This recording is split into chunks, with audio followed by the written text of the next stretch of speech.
प्रस्तुत प्राप्त कीर्तनरूपी सेवेकरता निवडलेला भंग जगद्गुरु जगदमान्य विश्ववंदनीय अध्यात्माचा कळस. अध्यात्म म्हणजे फक्त धार्मिकता नाही मायबाप. अध्यात्म म्हणजे वरिष्ठांप्रतीचा आदरभाव. अध्यात्म म्हणजे कनिष्ठांप्रतीचा करुणाभाव. अध्यात्म म्हणजे वेद वाचण्या अगोदर समोरच्याच्या अंतकरणातील वेदना वाचता येणं. अध्यात्म म्हणजे संतांच्या आणि ग्रंथांच्या संगतीत राहणं. अध्यात्म म्हणजे संतांच्या आणि ग्रंथांच्या संगतीतून घडलेल्या महापुरुषांच्या जीवनातून आपलं जीवन चरित्र घडवणं. अध्यात्म म्हणजे फक्त पूजा अर्चना आणि प्रार्थना नाही, तर त्याप्रमाणे आपली दिवसभरातील प्रत्येक कृती असणं. एकंदरीतच अध्यात्म म्हणजे सकाळी उठल्यापासून रात्री झोपेपर्यंत आपल्या हातातील प्रत्येक कार्य हे प्रामाणिक आणि पारदर्शक पद्धतीने करणं. अशी कलियुगातील मानवाला मोक्षाकडे जाणारी साधी सरळ आणि सोपी वैवाट निर्माण करून देण्यासाठी ज्यांनी गाथा या प्रकरणातून 5वा वेद निर्माण केला ते जगद्गुरु तुकोबारायांचा 4 चरणांचा बहुतेकांच्या पाठातील मागणी या प्रकरणातील अभंग माझ्या अल्पज्ञान आणि अल्पमतीनुसार चिंतन निरूपण सेवेकरता निवडलेला आहे. विठ्ठल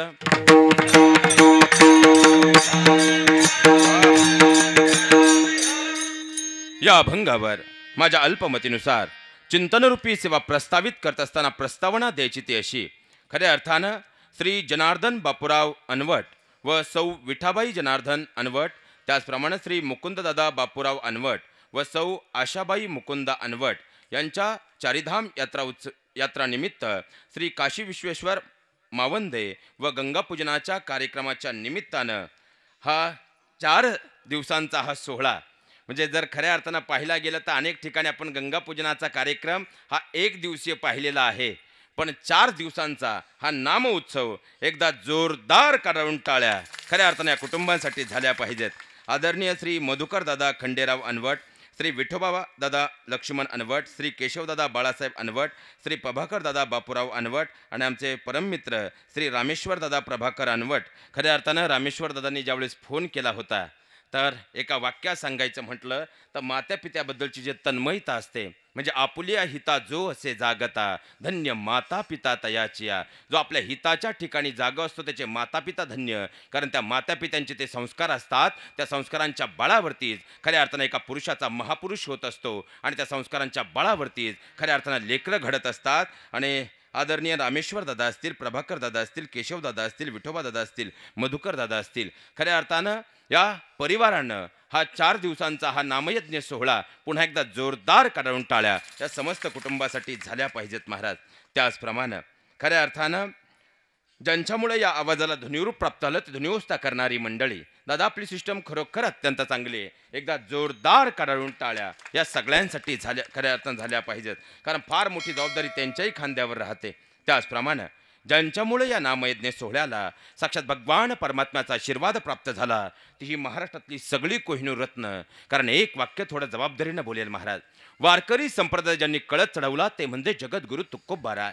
पण त्याच कळसाला आजच्या काळात मुलामा देण्याचं कार्य जर कोण करत असेल तर आदरणीय ही सगळी मंडळी आहेत. एकदा जोरदार टाळ्यांचा कडकडाट या सगळ्यांसाठी झाला पाहिजे. मग त्यामध्ये खऱ्या अर्थानं जर पाहिलं तर ज्ञानाची प्रचंड विद्वत्ता, म्हणजे आमचं जिथं खऱ्या अर्थानं फक्त बोलायचं म्हणून नाही तर गादीवर एक वाक्य सांगतो की खऱ्या अर्थानं ज्यांच्याकडं पाहिल्यानंतर आपलं मस्तक त्यांच्या चरणावर टेकवावं वाटतं असं आदरणीय व्यक्तिमत्व, ज्ञानाची प्रचंड विद्वत्ता असताना त्याहीपेक्षा उंचीचा नम्रतेचा साथ ज्यांच्या अंतकरणामध्ये आहे, आदरणीय हरिभक्तपरायण गुरुवर्य रविदास महाराज जगदाळे. खऱ्या अर्थानं बाबांसाठी एकदा जोरदार काढून टाळ्या या ठिकाणी झाल्या पाहिजेत. त्याचप्रमाणे आदरणीय गुरुवर्य हरिभक्तपरायण ज्यांच्या नावातही प्रकाश आहे आणि व्यासपीठावर आल्यानंतर खऱ्या अर्थानं संगीत क्षेत्रातला प्रकाश ज्यांच्यामुळं खऱ्या अर्थानं चहूबाजूला पसरतो ते आदरणीय आमचे गुरुवर्य प्रकाश महाराज नाईकवाडे असतील. त्याचप्रमाणे नावातच वाल्मिक आहे,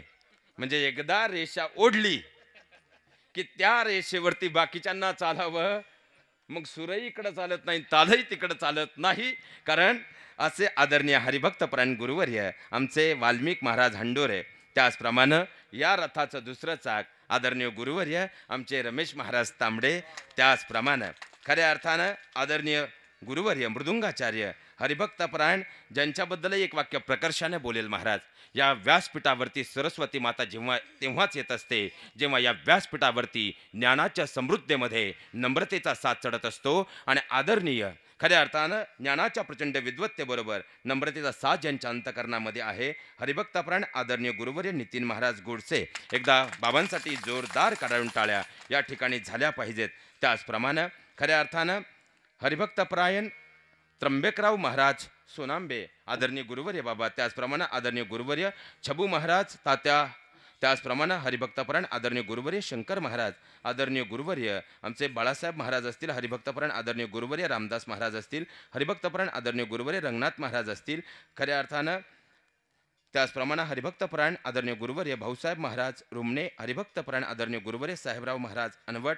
आणि खऱ्या अर्थानं जर पाहिलं तर या ठिकाणी यादव स्वामींचा शिष्य परिवार हा फार मोठा आहे. त्यामुळं ज्ञानाची जी प्रचंड विद्वत्ता आहे या ठिकाणी तो वटवृक्ष साक्षात त्यांनी लावलेला, त्याच्या सावलीमध्ये अध्यात्माची फळे आपण सगळेजण घेत आहोत. त्याचप्रमाणे आदरणीय ज्यांच्या आशीर्वाद या संबंध सोहळ्याला प्राप्त झालेले आहेत, वैकुंठवासी बापूराव दादा शंकर अनवट आणि आई पाखराबाई बापूराव अनवट, वैकुंठवासी पाखराबाई बापूराव अनवट. त्याचप्रमाणे आदरणीय हार्मोनियमवरती जे आहेत आदरणीय गुरुवर्य हरिभक्तपरायण गोरख महाराज कासार मिठसागरे.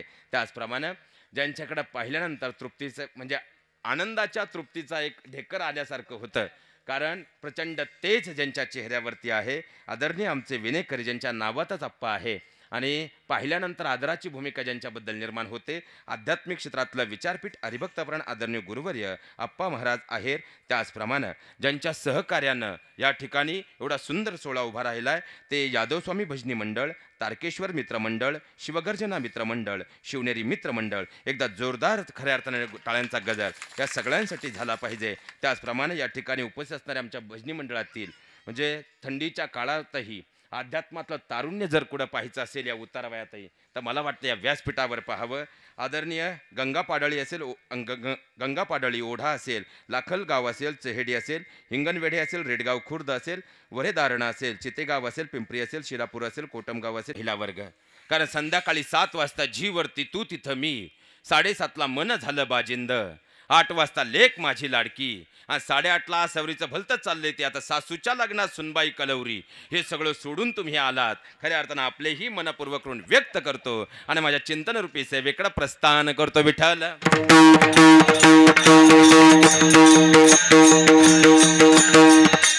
लक्षात घ्या महाराज, अभंगाच्या गुह्य चिंतनामध्ये प्रवेश करत असताना आपला सप्ताह उत्तरायणामध्ये आलेला आहे, म्हणून आजच्या दिवशी सुरुवातीला एक प्रश्न आहे. मग गंगापूजनाच्या निमित्तानं खऱ्या अर्थानं एवढा सुंदर सोहळा होत असताना, एवढा सुंदर 4 दिवसांचा सोहळा म्हणजे 4 दिवसांची कीर्तनं करण्याची गरज खरंच का आहे? लक्षात घ्या महाराज, इसवी सन 1200च्या कालखंडापासूनचा आपण अभ्यास केला तर पाहायला गेलं तर कथा कीर्तनं इसवी सन 1200च्या कालखंडापासून सुरू आहे. रामकृष्ण हरी तिने नाम साजिरी असं म्हणत नामदेव ज्ञानदेवांनी वारकरी संप्रदायाच्या बीजाचं रोपण केलं. तर योग याग विधी येणेनो हे सिद्धी, वायाची उपाधी दंभ धर्म हे स्पष्ट उद्गार काढत महावैष्णवमाऊली ज्ञानोबांनी सकल समाजाला सत्यमय ज्ञानाचा अध्यात्माचा मार्ग दाखवला.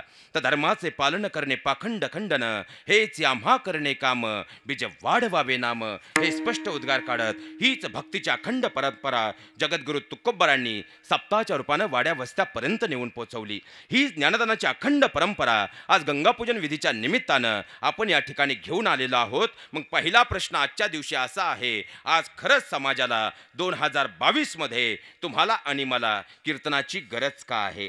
लक्षात घ्या महाराज, या सृष्टीमध्ये 84 लक्ष योनी आहेत, पण वास्तव जीवन हे फक्त मनुष्याला मिळालेलं आहे.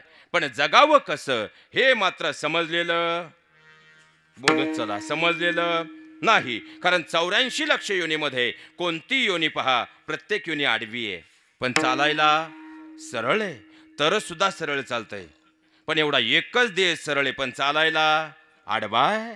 माणसानं कसं जगावं आणि जगणं संपलं की कसं मरावं हे शिकवण्याचं जे कार्य करतं ते म्हणजे कीर्तन असतं. या पुढे जाऊन सांगू का, एखाद्यानं एखादा गुन्हा केला तर त्याला शिक्षा म्हणजे शासन करणारी जी व्यवस्था आहे, जी यंत्रणा आहे, ती यंत्रणा म्हणजे शासन यंत्रणा. पण त्याच्या मनात तो गुन्हा करण्याचा विचारच कधी येऊ नये म्हणून त्याच्या संस्कार बिंबवणारी जी व्यवस्था आहे ती व्यवस्था म्हणजे संस्कार व्यवस्था. आणखी सोपं आपल्या भाषेत सांगू का? गुड्डी गड्ड्यासोबत पळून गेली तर तिला शोधून आणणारी जी व्यवस्था आहे ती व्यवस्था म्हणजे शासन व्यवस्था. पण आमच्या मुलांच्या मनात असे वाईट विचार कदापि येऊच नये म्हणून त्याच्या संस्कार बिंबवणारी जी व्यवस्था आहे ती व्यवस्था म्हणजे संस्कार व्यवस्था. देह हे धन तेथे मनुष्याचे काय आहे.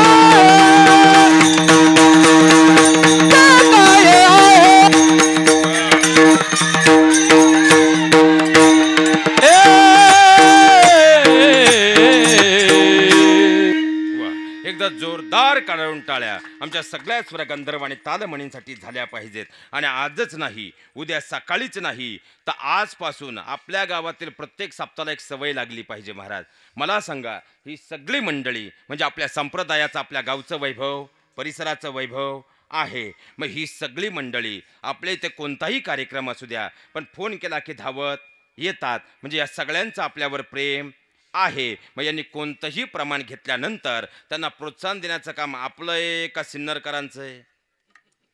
आपलं आहे. म्हणून आजच नाही तर आजपासून आपल्या सप्ताहांना सुद्धा गावात एक सवय लागली पाहिजे. कोणतंही प्रमाण झालं की आमच्या सगळ्या मंडळींना प्रोत्साहन देण्यासाठी एकदा जोरदार काढून टाळ्या झाल्याच पाहिजेत. महाराज लक्षात घ्या, देह हे काळाचे, धन कुबेराचे, ते मनुष्याचे काय आहे.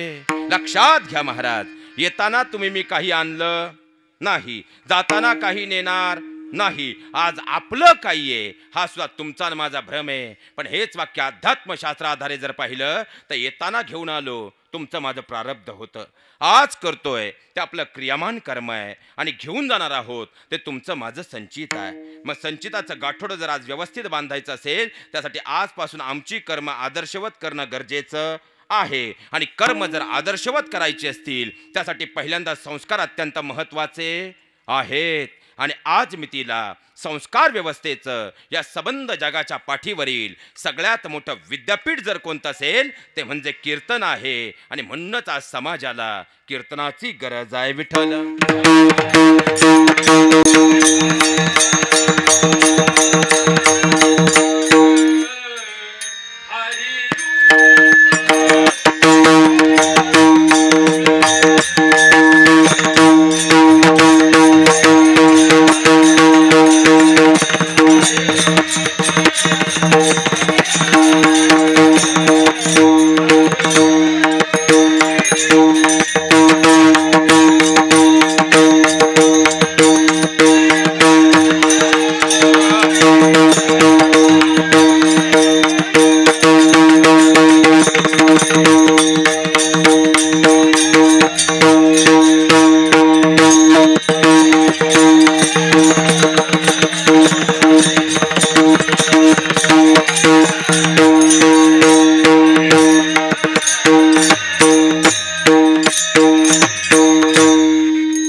त्रास होईल पण सवय लागली जाईल. लक्षात घ्या महाराज, जर आपण वैचारिक दृष्टीनं पाहिलं तर संस्कारांचा आदर्श विद्यापीठ म्हणजे कीर्तन आहे. आणि आध्यात्मिक दृष्टीनं जर विचार केला तर भक्त आणि भगवंतातला भेद नाहीसं करणारं होय अंग हरिरूप, म्हणजे भक्त आणि खऱ्या अर्थानं भगवंत यातला भेद नाहीसा करण्याचं साधन जर कोणतं असेल ते म्हणजे नामसंकीर्तन आहे. विठ्ठल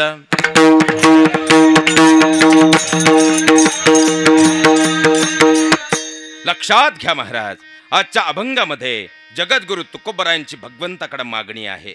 मग आता जर पाहिलं, कारण आजचं प्रकरण म्हणजे लक्षात घ्या, वारकरी संप्रदायाच्या दंडसंहिते आधारे वारकरी संप्रदायानं सप्ताहांच्या भूमिकेबाबत जी दंडसंहिता निर्माण केलेली आहे त्या आधारे सप्ताह किती दिवसांचा जरी असेल तर काल्याच्या आदल्या दिवशी जे प्रकरण येतं त्याला मागणी हे प्रकरण म्हणतात. कारण वारकरी दंडसंहिते आधारे प्रथम दिवस नामपर आहे, द्वितीय दिवस संतपर आहे, त्यानंतर उपदेश हे प्रकरण येतं आणि उपदेश हे प्रकरण पूर्ण झाल्यानंतर काल्याच्या अगोदरचा दिवस म्हणजे खऱ्या अर्थानं मागणी प्रकरण असतं. आणि मागणी म्हणजे काय मागायचं तर भगवंतानं उद्या सकाळी या ठिकाणी यावं ही आजच्या दिवशी मागणी केल्यानंतर भक्ताचा तो अनन्य भाव पाहून उद्या काल्याच्या दिवशी भगवान परमात्म्याने या ठिकाणी यावं आणि ते येण्यासाठी आजची मागणी व्यवस्थित असावी. म्हणून मागणीच्या कीर्तनाला वारकरी संप्रदायाच्या दंडसंहितेमध्ये अनन्यसाधारण असं स्थान आहे. विठ्ठल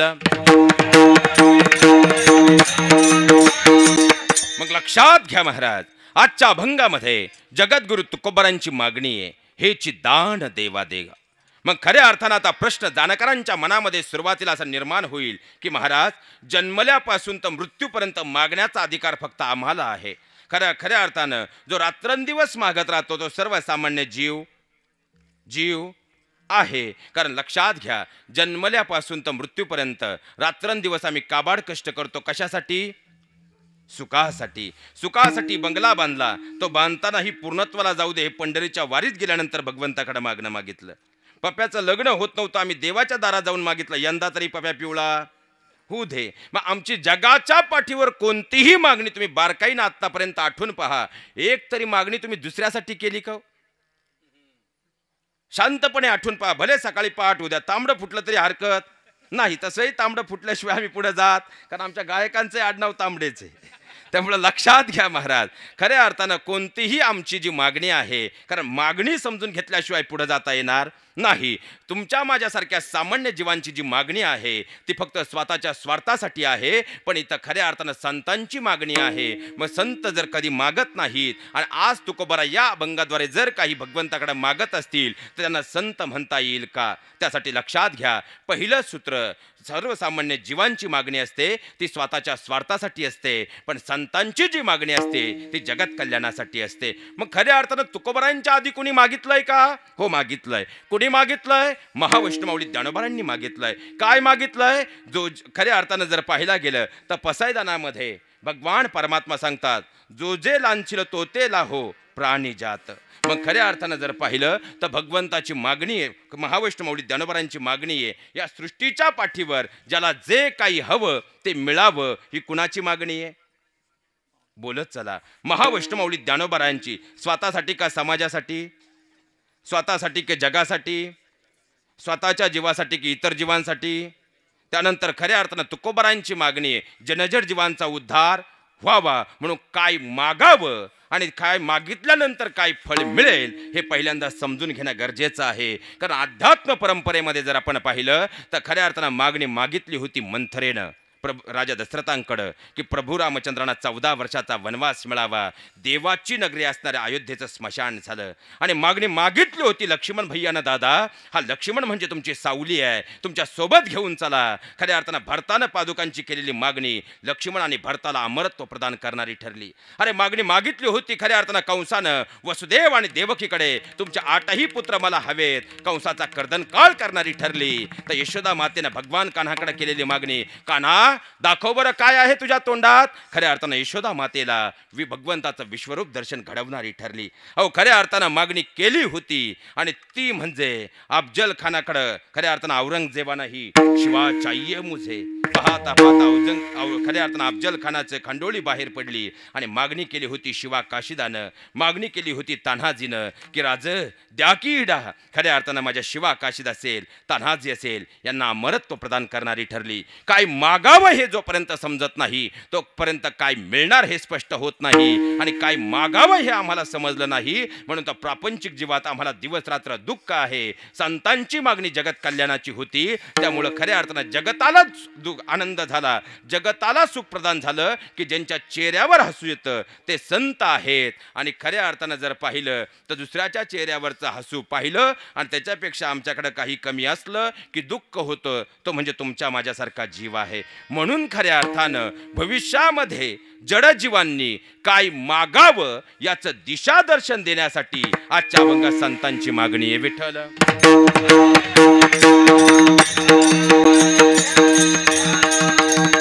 कारण लक्षात घ्या महाराज, जर खऱ्या अर्थानं तुकोबारायांचं घराणं पाहिलं तर बोल्लोबांपासून पंढरीच्या परमात्म्याच्या भक्तीमध्ये तल्लीन असणारं हे कुटुंब होतं. ह्या सगळ्या पिढ्या म्हणजे जणू काही आषाढी यावी, कार्तिकी यावी, माघ यावी, चैत्रवारी यावी, वारी आली की जणू काही भगवान परमात्म्यानं पंढरीच्या रावळातून आवाज द्यावा, बोल्लोबा येताय ना व.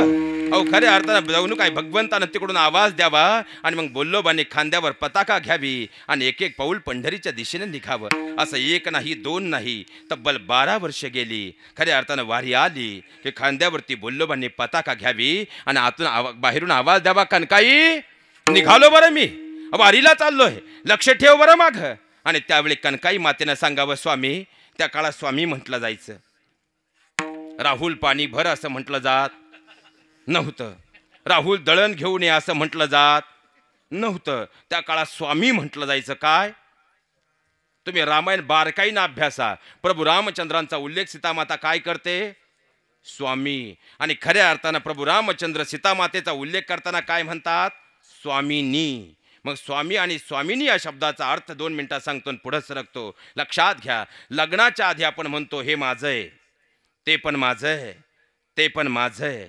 हा माझे पण हे लग्नाच्या अगोदर आहे. स्वा म्हणजे स्वाहा करणं आणि मी म्हणजे अंतकरणातला मीपणा म्हणजे स्वामी आहे.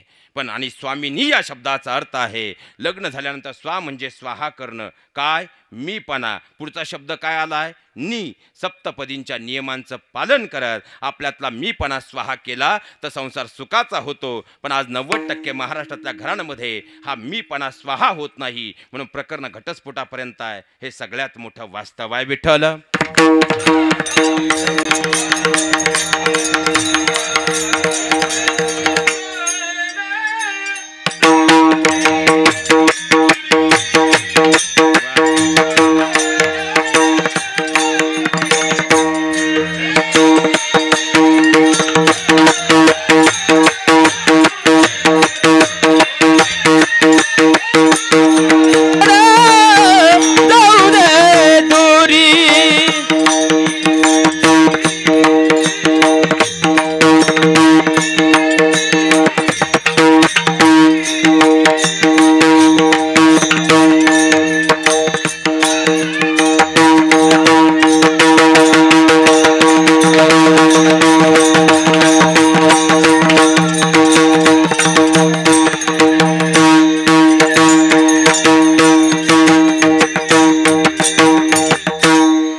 स्वर्ग काय एकदा जोरदार कराडून टाळ्या होऊन जाऊ द्यात महाराज. माग जीसीपी आला का भाऊ, एकदा जोरदार कराडून टाळ्या मागे होऊन जाऊ द्यात महाराज.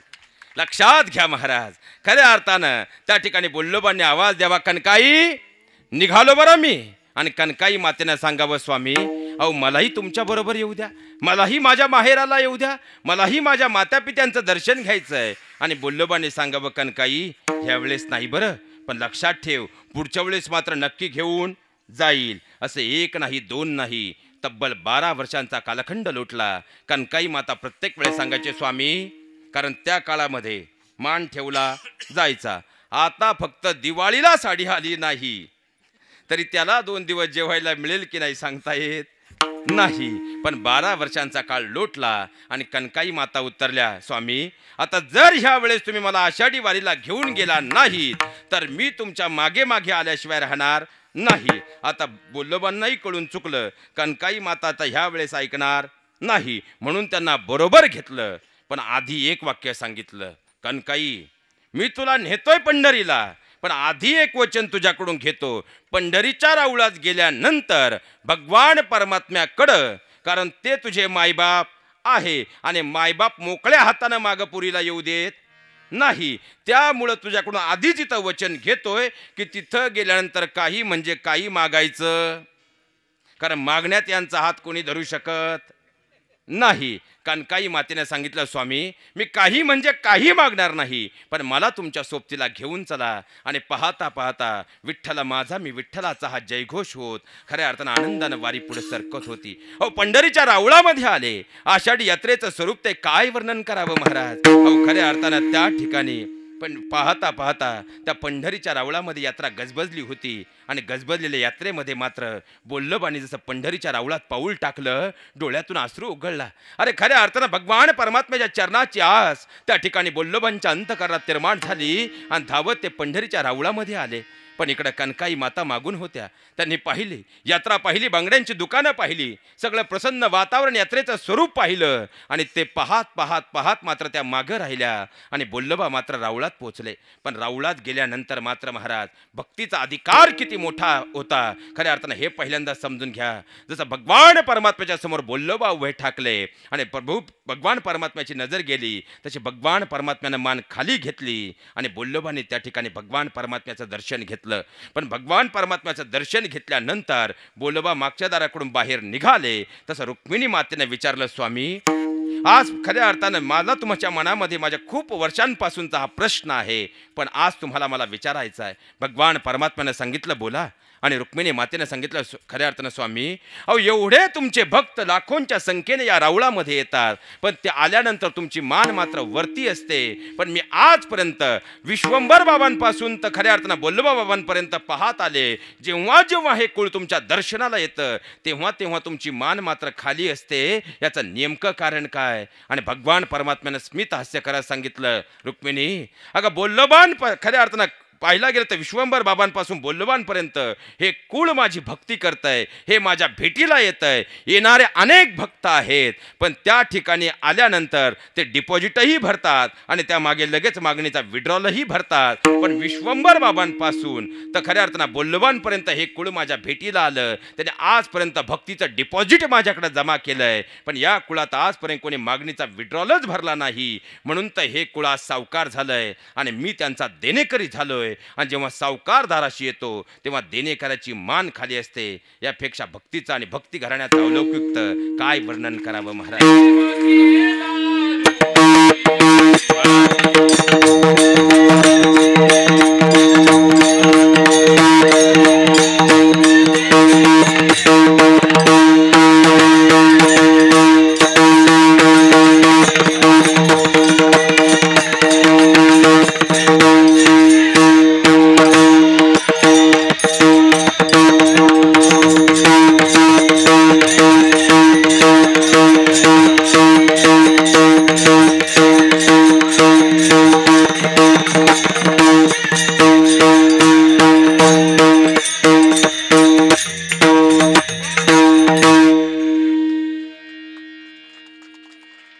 तशी तुमची थंडी जाणार. एकदा जोरदार काढून टाळ्या होऊन जाऊ द्यात महाराज. लक्षात घ्या महाराज, खऱ्या अर्थानं भक्तीची काय अलौकिक परंपरा या कुळामध्ये होती, ही शब्दांमध्ये व्यक्त होणारी नाही. म्हणून तर लक्षात घ्या महाराज, खऱ्या अर्थानं कोणत्याही घरात तुकोबराय जन्माला येत नाही आणि कोणत्याही घरात 4 दिवसाचे असे गंगापूजनाचे सोहळे होत नाही. पुण्याचा तो साठा असावा लागतो, ज्या अंतरीनं खऱ्या अर्थानं ही ओढ लागते. म्हणून तर 4-4 दिवसाचे एवढे सुंदर सोहळे होत असतात. कुटुंबासाठी सुद्धा एकदा जोरदार काढून टाळ्या या ठिकाणी झाल्या पाहिजेत महाराज. लक्षात घ्या महाराज, अहो त्या ठिकाणी खऱ्या अर्थानं बोल्लोबा बाहेर होते, पण मात्र इकडं बाजारामध्ये यात्रेमध्ये कनकाई माता रमून गेल्या होत्या. पण क्षणार्धात आठवण आली, अरे खऱ्या अर्थानं माझ्या मातापित्याला भेटायला आले. आणि कनकाई माता धावत धावत भगवंताच्या समोर आल्या. भगवान परमात्म्याच्या चरणावर डोकं ठेवलं आणि भगवान परमात्म्याचे चरण मात्र अश्रूंनी ओलेचिंब झाले. त्या आनंद अश्रूंमध्ये खऱ्या अर्थानं ममत्व होतं, आपल्या अंतरीची माहेरची ओढ होती. आणि त्यावेळेस भगवान परमात्म्यानं इथं विचार केला, आत्तापर्यंत डिपॉझिट भरपूर झालंय आणि कधी नोटा बदलतील याचा नियम नाही, म्हणून एखादी तरी विड्रॉलची स्लिप भरली पाहिजे. मग भगवान परमात्म्यानं सांगितलं, कनकाई आली बरं तुझ्या बापाला भेटायला, पण एवढा उशीर केला माहेरा यायला. अगं तू आज आलीच आहे तर बोल, तुझी काही इच्छा असेल तर नक्की सांग, ती पूर्णत्वाला जाईल. आता कनकाई मातेच्या जीवनात एकच दुःख होतं, सगळ्या गोष्टींनी जीवन परिपूर्ण होतं, पण बोल्लोबा आणि कनकाईच्या घरामध्ये एकच दुःख होतं आणि ते दुःख म्हणजे त्यांच्या घरात मुलबाळ नव्हतं. आता ममत्वाची ओढ मात्र खऱ्या अर्थानं अंतकरणात निर्माण झाली. पण कनकाई मातेला आपल्या पतीचे म्हणजे वल्लभांचे शब्द आठवले, कारण त्या काळात पतीच्या शब्दाचा मान ठेवला जात. भाऊबीजेला गेल्यावर 2 दिवसांनी ये, 11 दिवसानंतर आली. त्या काळात मात्र मान ठेवला जायचा. कनकाई मातेने विचार केला, ओढ तर फार आहे, खऱ्या अर्थानं आपल्या घरात पाळणा हलावा ही इंतरीची इच्छा आहे, पण आपल्या पतीला दिलेलं ते वचन आहे. पण डोकं लावण्यात यांचा हात कुणी धरू शकत. तिसऱ्या दिवशी फोन केला, आज येते का? बहीण येणार आहे. आणखी 2 दिवसांनी फोन केला, बाबा सोडवायला नाही, ते बाहेर गेलेत. आणखी 3 दिवसांनी फोन केला, आता तुम्हाला एवढं करमत नाही का? यांनी परत 3 दिवस फोन केला नाही. 10व्या दिवशी फोन केला, उद्याच येते. तरी 13वा दिवस उजाडला. पण लक्षात घ्या महाराज, खऱ्या अर्थानं त्या ठिकाणी यांचं डोकं लावण्यात यांचा हात कोणी धरू शकत नाही. कनकाई मातेने असा विचार केला की मी काही मागणार नाही, हे माझ्या स्वामींना मी वचन दिलंय, हे खरं आहे. पण देवच देत असेल तर घ्यायचं नाही, हे कुठं ठरलंय? मग खऱ्या अर्थानं भगवान परमात्मा देत असेल तर नाही म्हणायचं.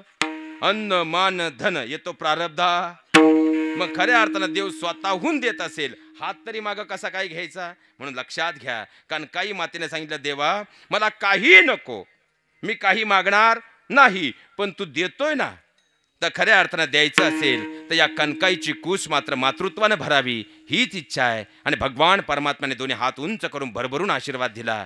तथास्तु. अहो, कनकाई मातेला काय आनंद झाला, कारण एका आईच्या जीवनातला सगळ्यात मोठा आनंद म्हणजे तिचं लेकरू असतं. ते लेकरू जेव्हा तिच्यासमोर हसत असतं तेव्हा आई आनंदानं रडत असते. लेकरू शाळेत जातं, त्या आईच्या आस अंतकरणामध्ये खऱ्या अर्थानं आपल्या लेकराप्रती असते. अहो, पाहायला गेलं तर लेकरू लग्न झालं तर आईचा जीव लेकापाशी असतो, म्हणून ती सुनेशी भांडत असते. आणि उद्या लेकरांना घराबाहेर काढलं तरी माझं लेकरू सुखी असेल ना, म्हणून तिचा जीव घुटमळत असतो, कारण ती आई असते तिला शब्द.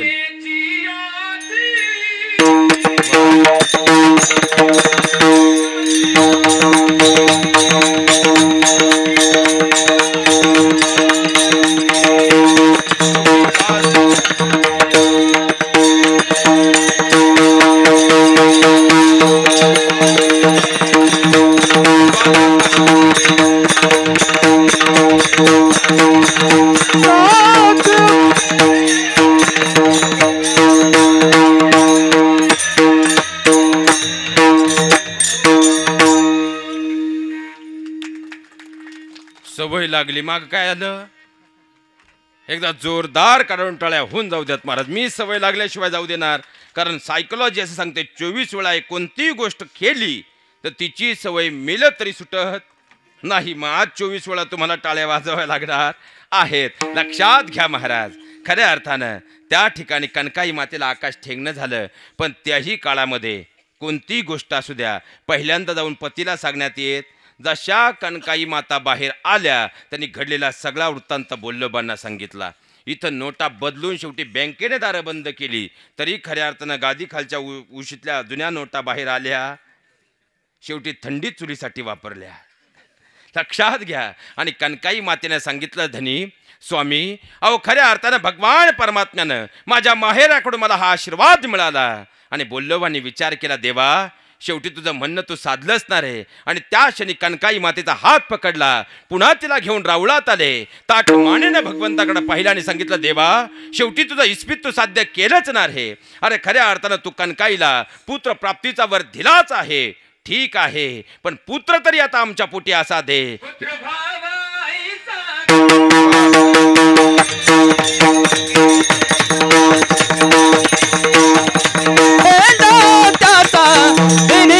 झेंडा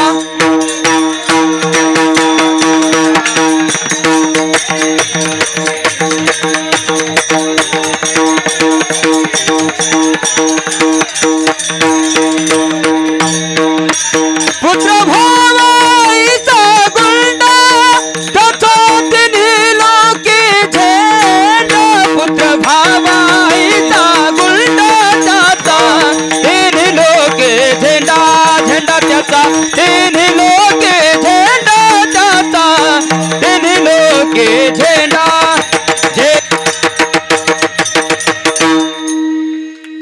आता सवय लागली. आता ह्या सगळ्यांसाठी एकदा जोरदार टाळ्या होऊन जाऊ द्यात महाराज. लक्षात घ्या महाराज, खऱ्या अर्थानं आता पुत्र द्यायचा असेल तर असा पुत्र द्या जो तिन्ही लोकात फक्त तुमच्या नामाचे गुण गाईल, तुमच्या नामाचे पोवाडे गाईल. अहो काय मागणी होती कनकाई माऊल्यांनी बोल्लोबांची, म्हणून तर खऱ्या अर्थानं 5वा वेद निर्माण करणारे तुकोबाराय जन्माला आले.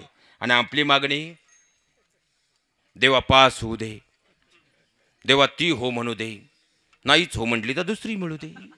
चला मूळ मुद्द्यावर येतो. लक्षात घ्या महाराज, अहो खऱ्या अर्थानं कनकाई मातेच्या मांडीवरती आणि बोल्लोबांच्या विचारांच्या संस्कारांच्या बळावरती आता तुकोबारायांचं जीवन घडू लागलं. पण सावजीची विरक्त अवस्थेमुळे वयाच्या अवघ्या 13व्या वर्षीच खऱ्या अर्थानं त्यांच्यावरती व्यवहाराची सगळी जबाबदारी पडली. ज्यावेळेस तुकोबारायांचा विवाह झाला, पहिल्या पत्नीला दम्याचा विकार असल्यानं पुण्यातील आप्पाजी गुळवे या सावकारांच्या कन्येशी त्यांचा दुसरा विवाह झाला. पण आता घरामध्ये जर पाहिलं तर सावजीची विरक्त अवस्था, त्यामुळे वयाच्या 13व्याच वर्षी, कितव्या 13व्या वर्षी तुकोबारांवरती व्यवहाराची संपूर्ण जबाबदारी आली. आणि 17व्या वर्षापर्यंत तुकोबारांनी तो व्यवसाय एवढा वाढवला होता की 300 पिढ्या बसून खातील एवढी संपत्ती कमवली होती. जे म्हणतात ना, कारण तरुण वर्गासाठी जर खऱ्या अर्थानं मॅनेजमेंट समजून घ्यायचं असेल, खऱ्या अर्थानं परदेशी लेखकांची पुस्तकं कधी वाचू नका, जगाच्या पाठीवरती इतर मोटिवेशनल लीडर कधी वाचू नका. जर आम्हाला खऱ्या अर्थानं प्रेरणेचा स्रोत शोधायचा असेल ते म्हणजे जगद्गुरु तुकोबाराय आणि महावैष्णव ज्ञानोबाराय आहेत. हे सगळ्यात मोठं कारण आहे. याचं कारण असं आहे, वयाच्या 13व्या वर्षी हातामध्ये व्यवसाय जो सुरू झाला, वयाच्या 17व्या वर्षापर्यंत त्या व्यवसायाची उंची एवढी प्रगल्भ साधली होती की त्यानंतरच्या काळामध्ये 300 पिढ्या बसून खातील. आता दुसऱ्या एखाद्या वेळेस त्या विषयावरती सविस्तर जाऊ, पण आपल्याला मूळ आपल्या अभंगाच्या पूर्वपदावर यायचं आहे. लक्षात घ्या. पण तिथून पुढं, कारण या सृष्टीचा नियम आहे, परिस्थिती आपली आई नाही, बहीण नाही, बायको नाही, ती कधी बदलेल सांगता येणार नाही. तसंच काळचक्र फिरलं. तुकोबारायांच्या मातापित्यांचं निधन झालं. मातापित्यांच्या निधनातून 1 वर्षा सावरतं नाही सावरतो तोच सावजीच्या पत्नीचं निधन झालं. सावजी विरक्त असल्यानं तीर्थाटनाला निघून गेला. 1930चा कालखंड उजाडला. या कालखंडामध्ये दुष्काळानं पाहता पाहता त्राही माजवली. याही काळात होतं नव्हतं तेवढं सगळं समाजाला दिलं. आणि त्यानंतरच दुसरी कोरोनासारखी लाट आली. त्यात जवळचं जे काही होतं ते सगळं समाजाला अर्पण केलं. म्हणून तर घरात अन्नाचा कण राहिला नाही. म्हणून तर पहिली पत्नी असेल, मुलं असतील, दारावरचा बैल असेल, ते गतप्राण झाले. अहो याही परिस्थितीमध्ये तुकोबाराय मात्र समाज मनाचा विचार करत राहिले. शेवटी काळ असा आला की ज्यांच्याकडून येणं होतं त्यांनी मात्र आता हात वर केले आणि ज्यांना देणं होतं ते दाराशी येऊन बसले. आणि तुकोबाराय शांतपणे विचार करू लागले, अरे खऱ्या अर्थानं बचनाग नावाची वनस्पती येते. ही बचनाग नावाची जी वनस्पती आहे ही खाताना सुरुवातीला अत्यंत अमृताहूनही गोड लागते, पण ती खाल्ल्यानंतर कितीही उपचार करा शेवटी मृत्यू मात्र निश्चितच आहे. त्याप्रमाणे प्रपंच सुरुवातीला अत्याधिक गोड, पण शेवटी मात्र कितीही उघडा कोळशासारखा काळा आहे. आणि म्हणून खऱ्या अर्थानं तुकोबाराय खऱ्या अर्थानं मनाचा निर्धार झाला आणि एक पाऊल भामचंद्र डोंगरावर पडू लागलं. 7 दिवस अन्न पाण्याविना भगवंताच्या नामाचा टाहो फोडला आणि साक्षात तो नाद भगवंताच्या दरबारामध्ये घुमला आणि महासर्पाचं रूप घेऊन साक्षात भगवान परमात्मा भामचंद्र डोंगरावर आले. तुकोबारांच्या भोवती विटोळं केलं आणि आकाशवाणी झाली, तुकोबा तुमच्या भेटीला आलोय मी, डोळे उघडा. आणि तुकोबारांनी डोळे न उघडता सांगितलं, देवा तू जर इतर स्वरूपामध्ये आला असेल तर मला तुला पाहायचं नाही. मग असाही तू जळीस्थळी भरलेला आहेस ना रे. प्रत्येक ठिकाणी तुझा मग असंही रूप आहे. पण ज्याप्रमाणे चातक पक्षी एवढं समुद्रात इतर ठिकाणी पाणी असताना आकाशातून पडणारं पाणीच पितो, त्याही प्रमाणे हा तुकोबा तुझं मूळ स्वरूप पाहता इतर कोणतंही स्वरूप पाहणार नाही. तुकोबारायांचा हट्ट पाहिला आणि भामचंद्र डोंगरावर मूळ स्वरूपामध्ये भगवान परमात्मा स्वतः प्रकट झाले आणि तुकोबारांचे खांदे पकडले आणि तुकोबारांना उभं केलं. तुकोबारांचे डोळे उघडले. साक्षात भगवान परमात्म्याचं ते रूप पाहिलं आणि खळखळा डोळ्यातून अश्रू उघडू लागले. देवा देवा तुकोबांच्या भेटीला आलास का रे तू? जीवनाचं सार्थक झालं. ज्या प्रपंचामध्ये होतो त्या प्रपंचामध्ये आध्यात्मिक दैवी तापांचा प्रादुर्भाव झाला आणि खऱ्या अर्थानं जीवनामध्ये प्रपंच कोळशासारखा काळा आणि तुझ्या नामात गोडवा, म्हणून तुझ्या खऱ्या अर्थानं नामाचा टाहो फोडला आणि त्या नामाचा हुंकार ऐकून तू आलास. भगवान परमात्म्यानं तुकोबारांना मिठीत घेतलं. काळ निघून गेला आणि पाहता पाहता भगवान परमात्म्यानं सांगितलं, तुकोबा तुम्हाला तर फक्त भामचंद्र उतरून देहूकडे निघायचे, मला सगळ्या सृष्टीची काळजी जावं लागेल. पण मोठी लोक येताना मोकळ्या हाताने येत नाहीत किंवा जाताना तरी मोकळ्या हाताने जात नाही. तो जगाचा मालक आहे. भगवान परमात्म्यानं सांगितलं, तुकोबा तुमच्या भेटीला आलो आपली भेट झाली, पण आता मी माघारी निघतो. पण जाताना तुमच्या भेटीला मी जर आलोच आहे, तर ज्यासाठी तुम्ही नामाचा टाहो फोडला ते काहीतरी कारण असेल ना. मग काय मागता? तुकोबाराने सांगितलं, देवा मला आता काहीच नको, कारण खऱ्या अर्थानं जे काही मागायचंय ते साक्षात स्वयं तू आहेस. मला आता काहीच नको.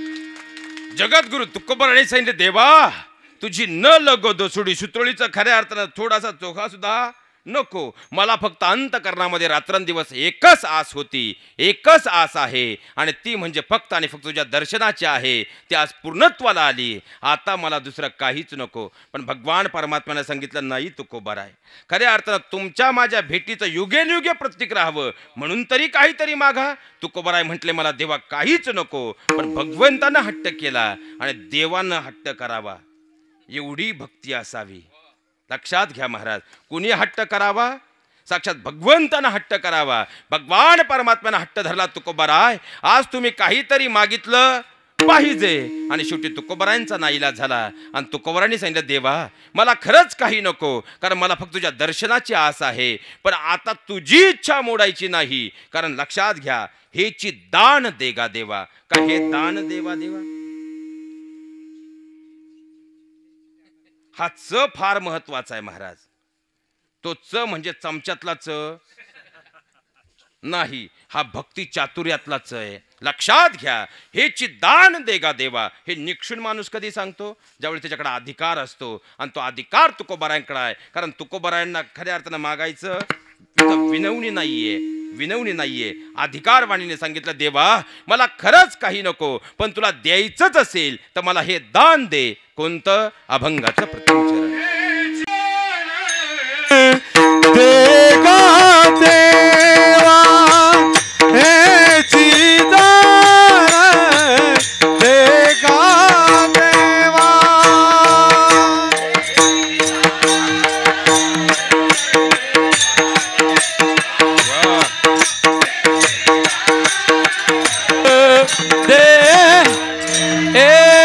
हेची दान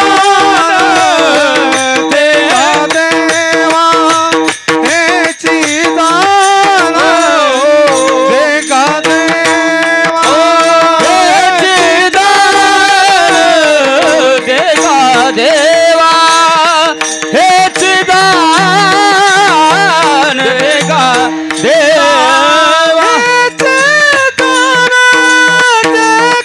देवा. तुझा विसर व्हावा, तुझा विसर व्हावा. गुण गाई आवडी, गुण गाई आवडी, गुण गाई आवडी, गुण गाई आवडी. देवा द्यायचंच असेल तर हे दान द्या. हेची दान देगा देवा. कोणतं? तुझा विसर न व्हावा, म्हणजे मला तुझा विसर होऊ देऊ नको, एवढंच दान द्या. मग त्यानं काय होईल? गुण गाईन आवडी. मी तुझे गुण, तुझ्या नामाचं खऱ्या अर्थानं गोडवा माझ्या अंतकरणात निर्माण करून सदित्याचा टाहो फोडेल. मग खऱ्या अर्थानं विचार करा महाराज, आज दुसरा पर्वकाळ म्हणजे आज कार्तिकी एकादशीचा पर्वकाळ आहे.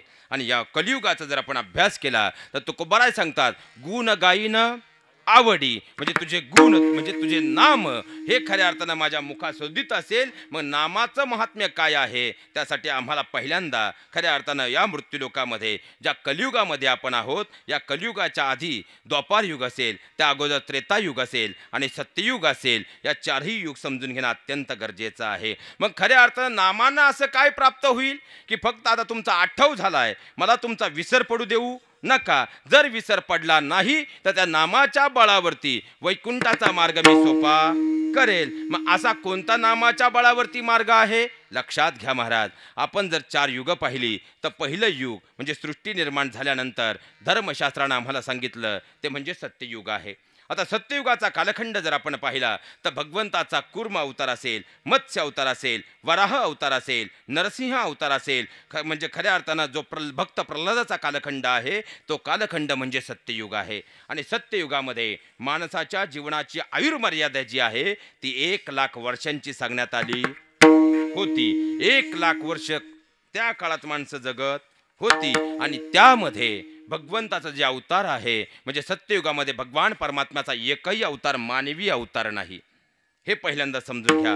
यामध्ये मत्स्य अवतार जो आहे तो खऱ्या अर्थानं वेदांचं रक्षण करण्यासाठी आणि शंकासुराचा नाश करण्यासाठी घेतलेला अवतार आहे. आणि त्या अवताराबद्दल आता 2 मिनिटांमध्ये सांगतो आणि पुढे सरकतो. कारण शंकासूर नावाचा जो दैत्य होता त्यानं खऱ्या अर्थानं फक्त 3 लोकांमध्ये एवढा अत्याचार माजवला होता की त्यांनी स्वर्गातील जे काही राज्यपद आहे तेही आपल्या ताब्यात घेतलं होतं. म्हणून तर सगळे देव स्वर्गातून खऱ्या अर्थानं दूर मेरुगिरी पर्वतावर राहत होते.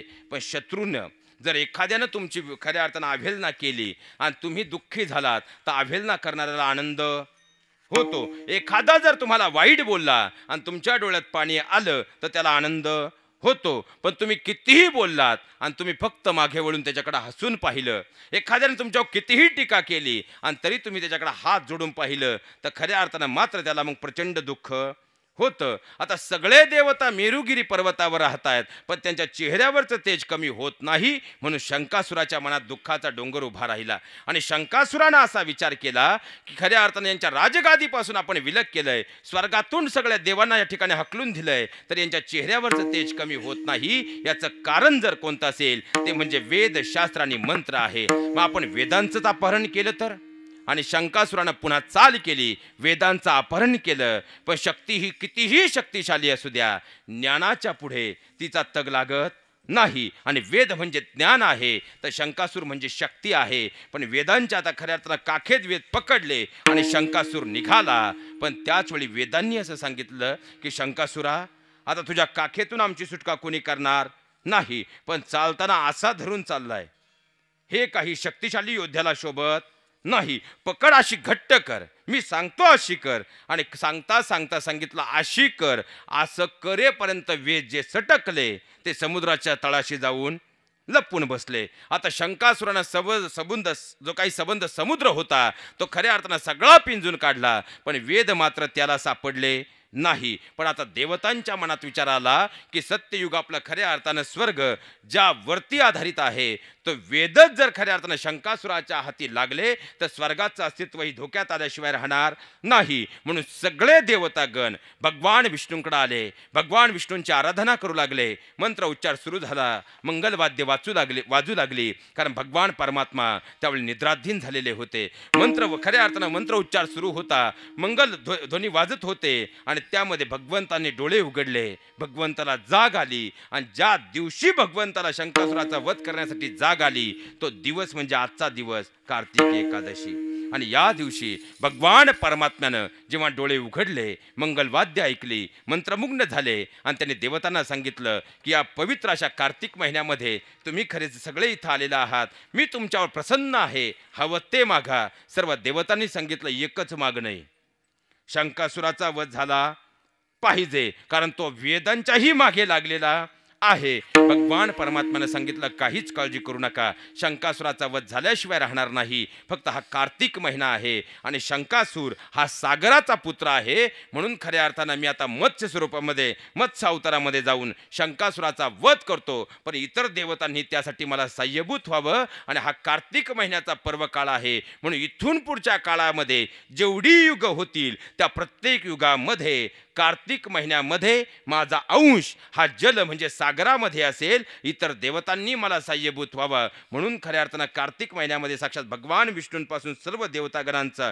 जे तत्व आहे ते जलामध्ये असतं, म्हणून कार्तिक स्नानाला अनन्यसाधारण असं महत्त्व आहे.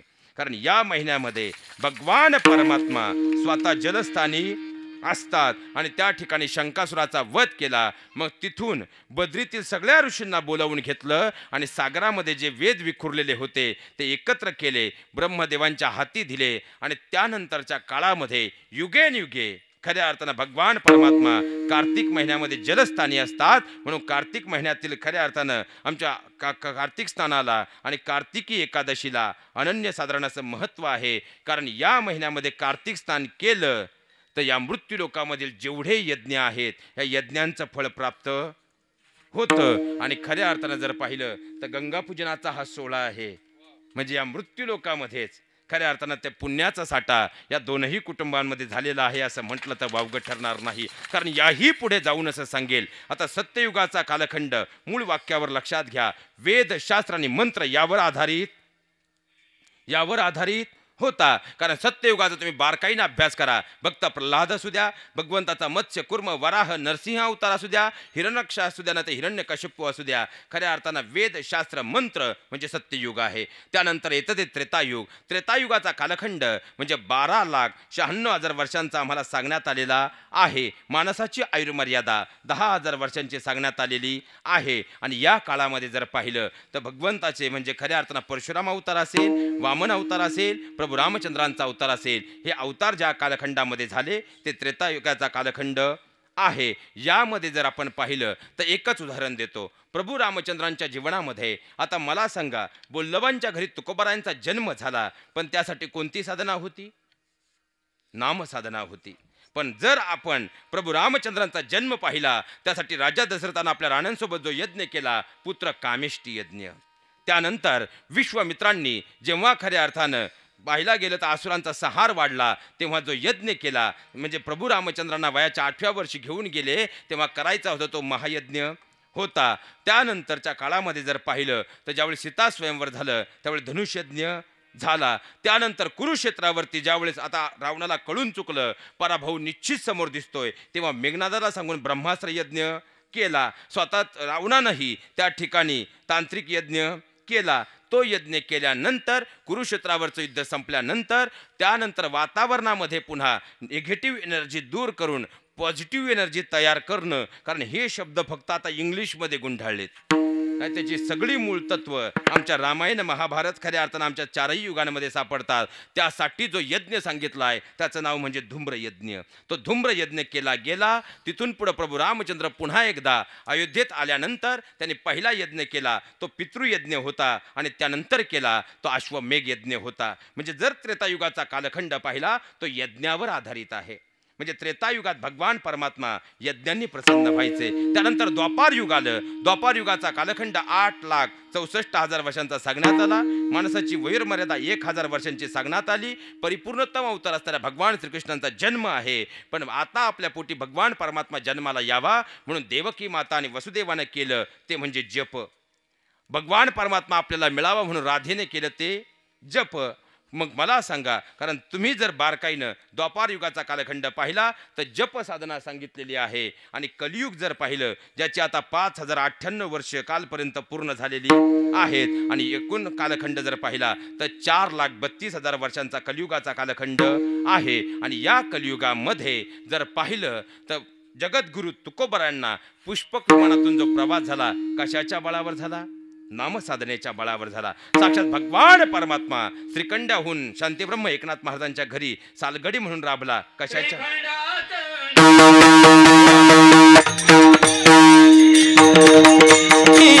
श्रीखंडात चंदन उगळून करी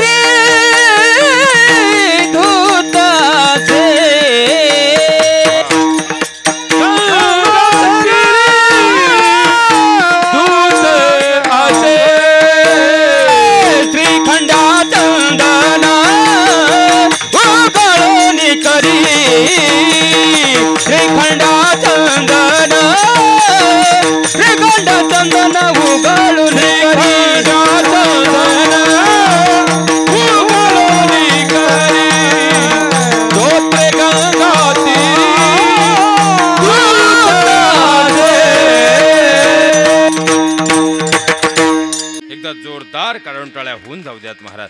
लक्षात घ्या महाराज, खऱ्या अर्थानं या नामाच्या बळावरतीच एकनाथ महाराजांच्या घरी स्वतः भगवान परमात्मा श्रीखंड्या होऊन राबला महाराज. याच नामाच्या बळावरती खऱ्या अर्थानं कान्होपात्रासारख्या गणिकेचंही खऱ्या जीवनामध्ये कल्याण साधलं. नव्हे नव्हे जनाईच्या घरी भगवान परमात्मा स्वतःहून दळण कांडायला आले. अरे दिव्य दृष्टी दिल्यानंतर अर्जुनाला ज्या भगवान परमात्म्याचं स्वरूप पाहता आलं, नामाच्या बळावर संत सावता महाराजांनी तोच विशाल असताना भगवान परमात्मा स्वतः सामावून घेतला. खऱ्या अर्थानं कलियुगाचा कालखंड पाहिला तर कलियुगी उद्धारे हरीच्या नामे, ते भगवंताचं नाम आणि त्याचे गुण गाईल हेच माझ्या सर्वार्थ भाव असेल.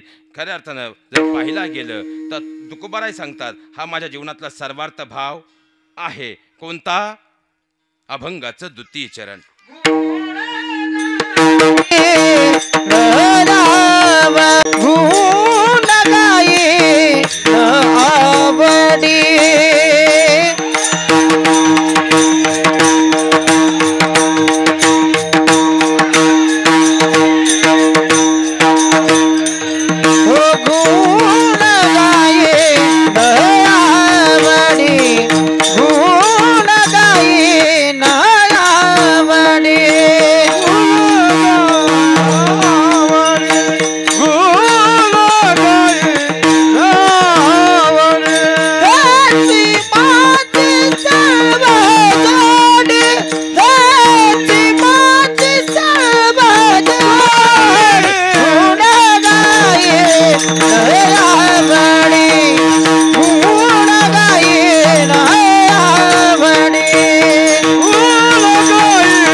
आता सवय लागली. लक्षात घ्या, खऱ्या अर्थानं मी तुमचे नाम तुमचे गुण गाईल हा माझा सर्वार्थ जीवनाचा भाव असेल. पण लक्षात ठेवा महाराज, मग आता प्रश्न असा आहे, ही दोन कुटुंब खऱ्या अर्थानं पाहायला गेली तर तीर्थयात्रा करून आली. म्हणजे त्यांनी, कारण कलियुगामध्ये जे तीर्थ आम्हाला सांगितलंय ते खऱ्या अर्थानं गंगा माता आहे. आणि ते तीर्थ जर आम्ही केलं तर खऱ्या अर्थानं सृष्टीतील सर्व यज्ञांची गरुड पुराण 6वा स्कंद तुम्ही अभ्यासून पहा, सगळी पुण्य पदरात पडल्याशिवाय राहत नाही. मग बाकीचे जेवढे राहिले त्यांचं काय? आता ह्या दोन कुटुंबाच्या पदरी पुण्य पडलं, पण बाकीच्यांचं काय? बाकीच्यांनी त्यासाठी एकमेव मार्ग स्वीकारा. खऱ्या अर्थानं या मृत्यू लोकामध्ये जर ते सुख आम्हाला प्राप्त करायचं असेल तर खऱ्या अर्थानं जर आम्ही गंगा मातेच्या दर्शनाला तीर्थाला जाऊ शकत नसू तर घरामध्ये असणाऱ्या मात्या पित्यांची सेवा करा. खऱ्या अर्थानं तेच फळ तुम्हालाही प्राप्त झाल्याशिवाय राहणार नाही. कारण लक्षात घ्या, ज्या भगवान परमात्मा भक्त खऱ्या अर्थानं पुंडलिक आपल्या मात्या पित्यांना आणि धर्मपत्नीला सोबत घेऊन काशी यात्रेला गेले, पण भगवान परमात्म्याचं दर्शन झालं नाही. मात्या पित्यांची अखंड भक्ती केली तर भगवान परमात्मा स्वतःहून आले. खऱ्या अर्थानं गंगा हे तीर्थ असं आहे की जे आमच्या हजारो पितर, मागच्या सगळ्या पितरांचा उद्धार करतं. कारण आज आपल्याला तिकडं जायचं नाही, पण वरतीही 3 डिपार्टमेंट आहेत. म्हणजे इथून हा देह गेल्यानंतर याचे 3 भाग होतात. किती? एक भाग हा भगवान परमात्मा स्वतःचा दिलेला पुन्हा स्वतः सामावून घेतो, दुसरा पितृलोकात पाठवला जातो आणि तिसरा पुढच्या युनीला जातो. पण मध्ये जो पितृलोकात पाठवलेला आहे त्या सगळ्या पितरांचा उद्धार करण्याचं एकमेव साधन म्हणजे खऱ्या अर्थानं गंगा माता आहे. हे कलियुगातलं साधन आहे आणि हे साध्य कोणी केलं? भगीरथ राजानं केलं. आणि ते जर आता आपल्याला साध्य करायचं असेल तर एकमेव खऱ्या अर्थानं आता इथून पुढच्या काळामध्ये तुम्हाला साधायचं आहे आणि ते म्हणजे आपले माता पिता आहेत. माता पित्यांची सेवा आपल्या हातून घडली तर खऱ्या अर्थानं तुम्हालाही ते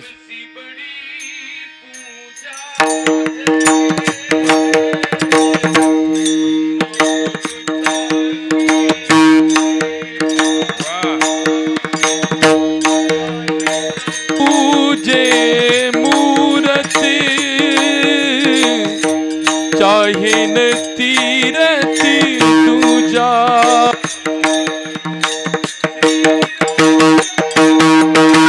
जय जय राम श्री राम जय राम जय राम श्री राम जय राम जय राम श्री राम जय राम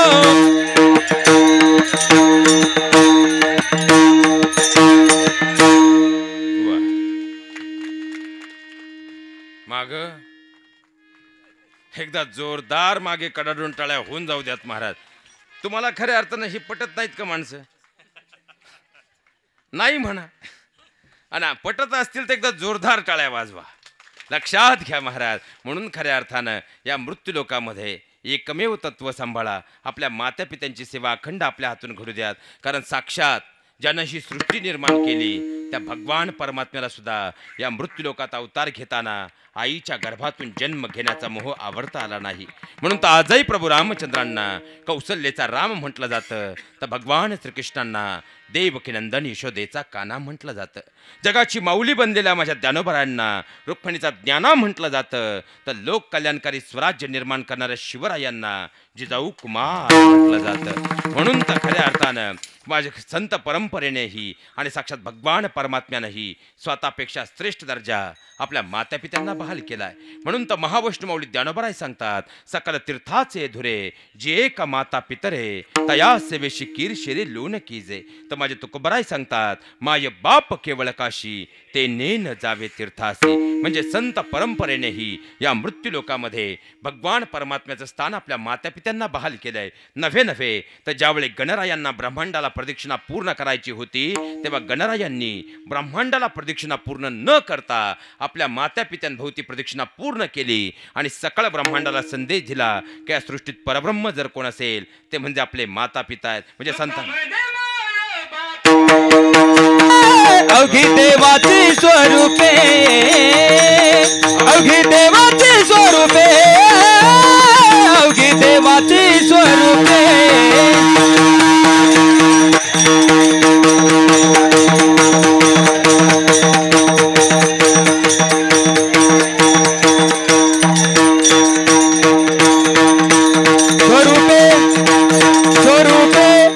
लक्षात घ्या महाराज. वारकरी संप्रदाय अध्यात्माचा कळ जगद्गुरु तुकोबराय सांगतात, तू का म्हणे माय बापे अवघी देवाची स्वरूपे. म्हणजे संतांनी भगवंतासम आणि खुद्द भगवान परमात्म्यानेही स्वतःपेक्षा श्रेष्ठ दर्जा आपल्या मातापित्यांना बहाल केलाय. मग कदाचित बसलेले जाणकार असाही प्रश्न निर्माण करतील की महाराज, तुम्ही ज्या व्यासपीठावर उभे आहात या व्यासपीठावरून जर तुम्ही भगवान परमात्म्यापेक्षा श्रेष्ठ दर्जा आपल्या घरातील मातापित्यांना बहाल करत असाल तर याचा काही दृष्टांत आहे का, याचा काही सिद्धांत आहे का? कारण अध्यात्मशास्त्र सिद्धांतावर आधारभूत आहे. नक्कीच आहे. लक्षात घ्या, आपल्या मातापित्यांची सेवा का करायची, तर साक्षात या मृत्यूलोकामध्ये भगवान परमात्माही करू शकत नाही असे 5 उपकार आपल्या मातापित्यांनी या मृत्यूलोकात आपल्यावर केलेत. म्हणून तर संतांनी भगवंतासम आणि भगवान परमात्म्यानं स्वतःपेक्षा श्रेष्ठ दर्जा आपल्या मातापित्यांना बहाल केलाय. मग आपल्या आईनं आपल्यावर असे कोणते उपकार केलेत? आईनं केलेला पहिलं दान सांगतो. आता जर आपल्या भागातला हा परिसर पाहिला तर हा सगळा शेतीपूरक व्यवसायातला परिसर आहे आणि पाण्याची बारमाही मुबलक सुविधा असल्यामुळं नाही म्हटलं तरी व्यापारी वर्ग या ठिकाणी फार मोठ्या प्रमाणावर बाहेरचा आलेला आहे. अशीच एक बाहेरची व्यक्ती कामाच्या निमित्ताने या भागात आली. त्याला चांगलं नोकरी मिळाली होती, पण 2 दिवस तो मात्र वेड्यासारखा फिरत होता, कारण त्याला भाड्यानं राहिला घर मात्र कुठंच मिळत नव्हतं. शेवटी खऱ्या अर्थानं इथं मागच्या फाट्यावरती कोणीतरी त्याला सांगितलं, दादा इथून पुढे जर 2 किलोमीटर तुम्ही गेलात ना तर असं गाव आहे, अशी वस्ती आहे आणि त्या वस्तीवर अशी एक व्यक्ती राहिला आहे, त्यांच्याकडे 1 खोली भाड्यानं द्यायला आहे असं काल ते दूध डेअरीवर आले तेव्हा सांगत होते. तुम्ही जाऊन चौकशी तर करून या. आणि दुसऱ्या दिवशी सकाळी तो व्यक्ती तुमच्या घरी आला. त्यानं तुमच्या दरवाजाची बेल कडी वाजवली. तुम्ही दरवाजा उघडला आणि त्यांना हात जोडून सांगितलं, दादा मला इथं चांगली नोकरी मिळाली हो, पण 2 दिवस झाले मी या भागात वेड्यासारखा फिरतोय, पण मला भाड्यानं राहिला घर मात्र कुठंच मिळत नाही हो. तुमची खोली भाड्यानं द्यायला आहे असं मला कळालं, तुमची खोली मला भाड्यानं देता का? आणि तुम्ही त्याला कॉलर ताट करून सांगितलं, दादा 50,000 रुपये डिपॉझिट आणि 4,000 रुपये महिन्याचं भाडं मला देणार असाल तरच माझी खोली मी तुम्हाला भाड्यानं देतो, अन्यथा देणार नाही. त्यानं हात जोडून सांगितलं, परतीचं आहे तर 50,000 डिपॉझिट द्यायला मी तयार आहे, पण या भागामध्ये 2,500 ते 3,000 रुपये भाडं आहे. मी तुम्हाला महिन्याचं 3,000 रुपये भाडं देतो, पण तुमची खोली मला भाड्यानं द्या. दुसऱ्या दिवशी तो घर सामान घेऊन आला. त्यानं तुमच्या हातामध्ये 3,000 रुपये खऱ्या अर्थानं भाडं पहिल्या महिन्याचं दिलं आणि 50,000 रुपये डिपॉझिट तुमच्या हातात दिलं आणि तिथून पुढच्या काळात न चुकता दर महिन्याच्या 30 तारखेला ठरल्याप्रमाणे तो तुम्हाला 3,000 रुपये भाडं देऊ लागला. 11 महिने तो तुमच्या घरात राहिला आणि 11 महिन्यानंतर त्याने इथंच आजूबाजूला खऱ्या अर्थानं कोटमगावमध्ये 10 गुंठे जागा घेतली आणि स्वतःचं छोटंसं घर बांधून आता कायमचं राहण्यासाठी कोटमगावला निघून गेला. पण लक्षात ठेवा महाराज, तो मरेपर्यंत तिथून पुढे तुमच्या गावातला कोणताही व्यक्ती त्याला कधी कुठेही भेटला त्याच्या मुखातून निघणारं पहिलं वाक्य एकच असतं, दादा मी या भागात आलो ना, मला पाऊल ठेवायला सुद्धा जागा नव्हती हो, पण तुमच्या वस्तीवरचा तो देवमाणूस होता, त्यानं मला इथं पहिलं पाऊल ठेवायला जागा दिली, त्यानं मला इथं राहायला भाड्यानं घर दिलं. विचार करा, ज्याच्याकडून आम्ही 50,000 डिपॉझिट घेतलंय, न चुकता दर महिन्याच्या 30 तारखेला सकाळी जाऊन ज्याच्याकडून भाडं घेतलंय, फक्त 11च महिने तो आमच्या घरात राहिला, तरी तो मरेपर्यंत आम्हाला देव म्हणतो. मग या सृष्टीवर तुम्ही आणि मी येत असताना जिनं कोणतंही डिपॉझिट न घेता, कोणतंही भाडं न घेता, उलट 9 महिने 9 दिवस अनंत काळा सोसून तुम्हाला आणि मला या मृत्यू लोकामध्ये पहिलं पाऊल ठेवायला तिच्या गर्भाशयात जागा दिली, म्हणतो तुम्ही मी आज हे संबंध जग पाहू शकलोय. मग त्या आईला ऐसी कळवळाची जाती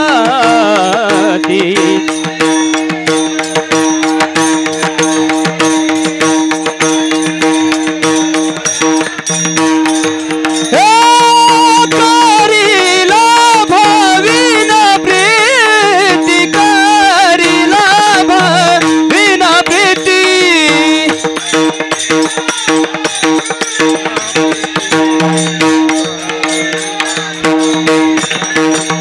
ऐसी कळवळ्याची जाती, ऐसी कळवळ्याची जाती, ऐसी कळवळ्याची जाती, ऐसी कळवळ्याची जाती. वा, लक्षात घ्या महाराज, आम्ही आमच्या स्वार्थ लाभासाठी खऱ्या अर्थानं विसरून गेले. तुम्ही एकदा जोरदार टाळ्या होऊन जाऊ द्यात महाराज. लक्षात घ्या, आम्ही आमच्या स्वार्थासाठी ज्याच्याकडून डिपॉझिट भाडं घेतलं, तरी तो मरेपर्यंत आम्हाला देव म्हणतो. पण या सृष्टीवर तुम्ही मी येत असताना जिनं कोणतंही डिपॉझिट कोणतं भाडंही न घेता तुम्हाला आणि मला या मृत्यूलोकात पहिलं पाऊल ठेवायला तिच्या गर्भाशयात जागा दिली, म्हणून तुम्ही मी आज हे संबंध जग पाहू शकलो. त्या आईला देव नाही तर काय म्हणायचं, देव नाही तर काय म्हणायचं. आईनं केलेलं हे पहिलं दान, आईनं केलेलं दुसरं दान म्हणजे प्राणदान आहे. प्रत्येक स्त्रीच्या जीवनाला 3 जन्म असतात. पहिली ती जन्माला आली, दुसरा तिचा विवाह झाला आणि तिसरी ती बाळंत झाली. मराठी व्याकरणशास्त्राप्रमाणे संस्कृत व्याकरणशास्त्रातही व्याकरणशास्त्राचे 2 उपप्रकार आपल्याला पाहायला मिळतात. एक म्हणजे आभाळ विश्वकोश आणि दुसरा म्हणजे रत्नमाला विश्वकोश. तुम्ही कुठूनही विग्रह करा, बाळंत या शब्दाचा अर्थ होतो बाळ होताना यदा कदाचित जिचा अंतही होऊ शकतो, म्हणजे मृत्यूही ओढावू शकतो, ही प्रक्रिया म्हणजे बाळंत आहे. अशी परिस्थिती निर्माण झाली. बाळाच्या गळ्याभोवती नाळ आवळला गेला, आईच्या गर्भातलं पाणी वेगानं कमी होऊ लागलं आणि सर्व तपासणी केल्यानंतर डॉक्टरांनी असा निष्कर्ष काढला, एक तर आम्ही बाळाला जगू शकतो किंवा बाळाच्या आईला जगवता येईल. डॉक्टरांनी नवऱ्याला विचारलं, दादा एक तर आम्ही तुमच्या उद्याच्या भविष्याला म्हणजे तुमच्या मुलाला जगू शकतो अथवा तुमच्या खऱ्या अर्थानं धर्मपत्नीला जगवू शकतो, आम्ही काय करावं? नवऱ्यानं क्षणाचा विचार न करता सांगितलं, डॉक्टर साहेब माझी बायको जगली पाहिजे. डॉक्टरांनी सासऱ्यांना विचारलं काय करावं? त्यांनी क्षणाचा विलंब न करता सांगितलं, डॉक्टर साहेब आमची सुनबाई जगली पाहिजे. तोपर्यंत मुलीचे जन्म देणारे मायबापही माहेरावरून आले होते. डॉक्टरांनी त्यांनाही विचारलं आम्ही काय करावं? त्यांनी क्षणाचा विलंब न करता सांगितलं, डॉक्टर साहेब आमची मुलगी जगली पाहिजे. पण लक्षात ठेवा महाराज, मुलीचे डॉक्टर येईपर्यंत, मुलीचं इंजेक्शन देईपर्यंत आणि कळ घेणारी ती माऊली वेदनेनं बेशुद्ध होईपर्यंत, शेवटपर्यंत मात्र डॉक्टरांना एकच सांगत राहते, डॉक्टर साहेब माझं काहीही होऊ द्या बरं, माझं काहीही होऊ द्या बरं, पण माझं लेकरू जगलं पाहिजे. या जगात फक्त एक आईच करू शकते, फक्त एक आईच करू शकते. अहो याही पुढे जाऊन सांगतो, महिला मंडळ बाळ जन्माला येईपर्यंत 9 महिने 9 दिवसांचा कालखंड जातो. या 9 महिने 9 दिवसांच्या काळात आपल्याकडे साधारणपणे 4 सोनोग्राफी केल्या जातात. पण 7व्या महिन्याच्या अगोदर तुम्ही रोज जरी सोनोग्राफी केली तरी बाळाच्या हृदयाचे ठोके हे 7व्या महिन्याच्या अगोदरच्या कोणत्याही सोनोग्राफी सम्यकपणे मोजता येत नाहीत. बाळाच्या हृदयाचे ठोके हे 7व्या महिन्याच्या सोनोग्राफीतच तपासले जातात आणि त्यानंतर डॉक्टर असं सांगतात, काळजी करायचं कुठलंही कारण नाही. बाळाच्या हृदयाचे ठोके अत्यंत व्यवस्थित आहे. आता एका मिनिटासाठी आपण मेडिकल सायन्सचा अभ्यास करूया. मेडिकल सायन्स आपल्याला असं सांगतं की तुम्ही मी जो श्वास घेतो, हा घेतलेला श्वास आपल्या फुफ्फुसापर्यंत पोचतो, त्यानंतर हृदयात त्याचं पंपिंग होतं, त्यानंतर हृदयाचा ठोका पडतो. म्हणजे मेडिकल सायन्स आधारे श्वास घेतल्याशिवाय हृदयाचा ठोका पडू शकत नाही. मग बाळ ताईच्या गर्भात आहे, मग बाळ श्वास घेतं कसं? उद्या जाऊन तुम्ही कोणत्याही एमडी डॉक्टरांना विचारा, डॉक्टर तुम्हाला सांगतील बाळ कुठलाही श्वास घेत नाही. आई जो श्वास घेते त्यातला अर्धा श्वास 9 महिने 9 दिवस ती आपल्या बाळाला अर्पण करत असते. आणि पुरुष मंडळी, मला जाणीवपूर्वक तुम्हाला यासाठी हे सांगायचं होतं की मेडिकल सायन्सनं हे प्रूव्ह केलंय की तोच अर्धा श्वास तुमच्यावर आणि माझ्यावर घेण्याची वेळ आली तर पुढच्या 13.5 तासांच्या आत आपल्याला व्हेंटिलेटर म्हणजे कृत्रिम श्वासात जोडावा लागतो. ती माऊली मात्र 9 महिने 9 दिवस आपला अर्धा श्वास आपल्या बाळाला अर्पण करत असते. अहो, याही पुढे जाऊन सांगतो, महिला मंडळ, बाळ जन्माला आलं की बाळ पहिल्यांदा रडतं. चूक की बरोबर? बाळ जर नाहीच रडलं तर आई चिमटा काढून, डॉक्टर चिमटा काढून का होईना ते बाळ रडवतात, पण जोपर्यंत बाळ रडत नाही तोपर्यंत आईशी असणारा बाळाचा नाळ कापला जात नाही. आणि बाळ कितीही गुटगुटीत असू द्या, बाळ कितीही सुदृढ असू द्या, पण जर बाळ रडण्याच्या अगोदर आईशी असणारा बाळाचा नाळ कापला तर पुढच्या 3 मिनिटात बाळ गतप्राण होतं.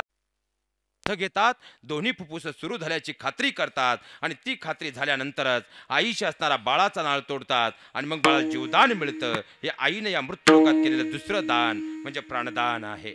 आईनं केलेल्या मृत्यूलोकातील तिसरं दान म्हणजे रक्तदान आहे. एखादा म्हणे रक्तदान काय मोठी गोष्ट आहे महाराज, 2-2.5 हजार रुपयाला रक्ताची बाटली मिळते. पण लक्षात ठेवा महाराज, तुम्ही कुणालाही रक्त द्या, पण ज्याला रक्तदान करून जगवणार आहात, पहिली गोष्ट त्याच्याबरोबर तुमचा ब्लड ग्रुप मॅच झाला पाहिजे. आणि दुसरी गोष्ट, तुम्ही ज्याला रक्तदान करणार आहात त्या शरीरात एक तरी रक्ताचा अगोदरचा थेंब असावा लागतो, तरच तुमचं रक्त तुम्ही त्याला ट्रान्सप्लांट म्हणजे परावर्तित करू शकता. पण तुमच्या माझ्या शरीरातला पहिला रक्ताचा थेंब आपल्या आईनं निर्माण केलाय. आईनं केलेलं तिसरं दान रक्तदान आहे.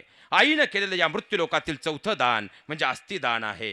2 भावांमध्ये प्रॉपर्टीवरून वाद झाले, आम्ही हाडांच्या बळावर बोलतो, पाहून घेईल. मित्रांमध्ये जर खऱ्या अर्थानं कॉलेजमध्ये वाद झाले, आम्ही हाडांच्या बळावर बोलतो, पाहून घेईल. पण ज्या हाडांच्या बळावर तुम्ही मी बोलतोय ना, ही तुमच्या माझ्या शरीरातली हाडं आपल्या आईनं स्वतःच्या रक्ताचं पाणी करून तुमच्या माझ्या शरीरात निर्माण केली.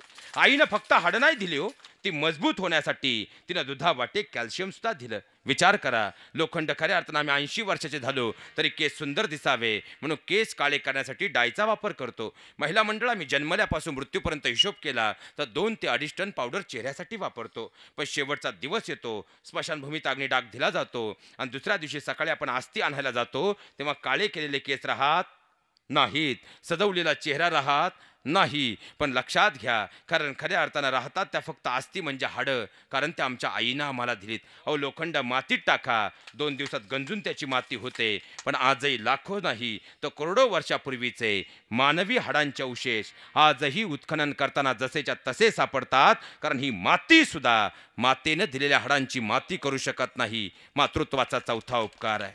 आणि आईनं केलेलं या मृत्यूलोकातील शेवटचं 5वं दान, अजून 5 मिनिटं बाकी आहेत, लक्षात घ्या. आणि ते 5वं दान म्हणजे खऱ्या अर्थानं ते दान मांडण्यापूर्वी या व्यासपीठाची मर्यादा माझ्या लक्षात आहे, म्हणून इथं बसलेल्या प्रत्येक आईच्या चरणावरती सर्वप्रथम मुलगा या नात्याने दंडवत अर्पित करतो आणि माझ्या शब्द आणि विषयाला न्याय द्यायचा आहे म्हणून या व्यासपीठावर हा शब्द उच्चारतो. आईनं केलेलं 5वं दान म्हणजे लज्जादान आहे. साक्षात भगवान परमात्मा ही खऱ्या पाहायला गेलं तर करू शकत नाही असं 5वं दान आपल्या आईनं आपल्याला दिलंय. कारण पाहायला गेलं तर जी तिची लज्जा तिनं जन्म त्या वडिलांसमोर कधी उघडी होऊ दिली नाही, जी तिची लज्जा तिनं सख्या भावासमोर कधी उघडी होऊ दिली नाही. पण लेकराला जर भूक लागली ना तर महाराज, आई काळ पाहत नाही, आई वेळ पाहत नाही, आई जागा पाहत नाही, पहिल्यांदा पाहणं आपल्या लेकराच्या तोंडात देते. कारण त्या लेकराची भूक त्या माऊलीसाठी सर्वस्व असतं. आईनं केलेल्या या मृत्यूलोकातील हे 5वं दान म्हणजे लज्जादान आहे.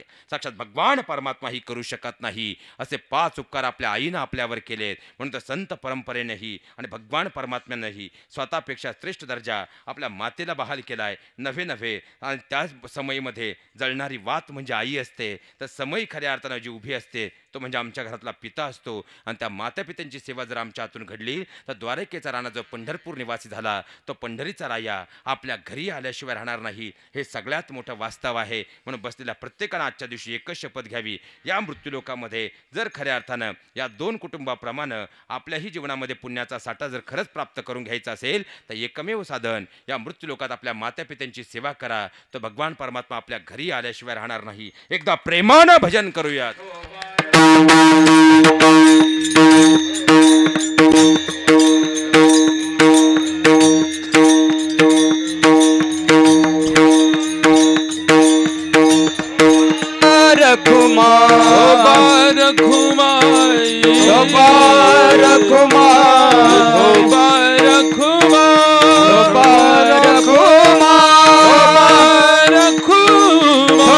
प्रापंचिक जीवन जगत असतानाही भगवंताच्या मनात प्रश्न होता की तो बरा आहे. अहो तुम्ही खऱ्या अर्थानं प्रत्येक गोष्ट मागितली ती माझ्याच अनुषंगानं मागितली. तुमचाही प्रपंच आहे, प्रपंचासाठी काही मागा. तो बरा आहे म्हटले. खऱ्या अर्थानं मला मुक्तीही नको, धनही नको, मला काहीच नको. हवी ती फक्त संतांची संगती आहे. न लगे मुक्ती धन संपदा, संत संग देई सदा. मग संतांची संगती मिळाली तर काय होईल? तर खऱ्या अर्थानं संतांच्या संगतीनं आयुष्याचं कल्याण झाल्याशिवाय राहणार नाही. नव्हे तर इथून पुढे हरिप्राप्तीचे उपाय धरावे संतांचे. जर भगवान परमात्म्याची प्राप्ती करायची असेल, नव्हे त्याला आपलंसं करायचं असेल, एकमेव मार्ग तो ज्या परंपरेने दाखवलाय ती संत परंपरा आहे. आणि संतांची संगती जर या जीवाला मिळाली तर खऱ्या अर्थानं गर्भवासाचं दुःख सुद्धा खऱ्या अर्थानं मी सहन करायला तयार आहे.